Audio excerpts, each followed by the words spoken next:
বিয়ে হবে।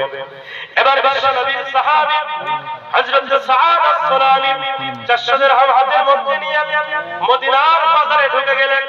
বিবাহের বাজার শুরু করে দিয়েছে, বিবাহের বাজার শুরু করে দেবেন।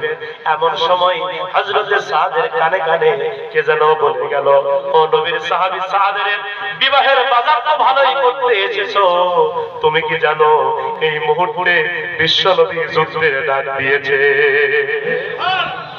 ও সাআদ, তুমি কি জানো এই মুহূর্তে যুদ্ধের ডাক এসে গেছে?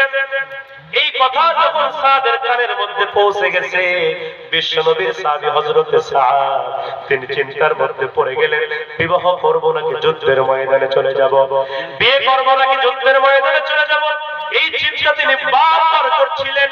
সাদ কোনো কথা বলতে পারছিলেন না। হযরত সাদ তিনি চিন্তার মধ্যে পড়ে গেলেন। চিন্তা করতে করতে হযরত সাদ সিদ্ধান্ত নিয়ে ফেললেন, না না, আমি আর বিয়ে করব না। যদি দুনিয়াতে বেঁচে থাকি বিয়ে করতে পারবো, কিন্তু যে যুদ্ধের ডাক বিশ্ব নবী দিয়েছে, এই ডাক হয়তো আমি কোনোদিন পাবো না। সুন্নত নয় শুধু দাওয়াতের মেহমান, সুন্নত নয় শুধু খাওয়া শেষে মধুপান, আরো কিছু সুন্নাত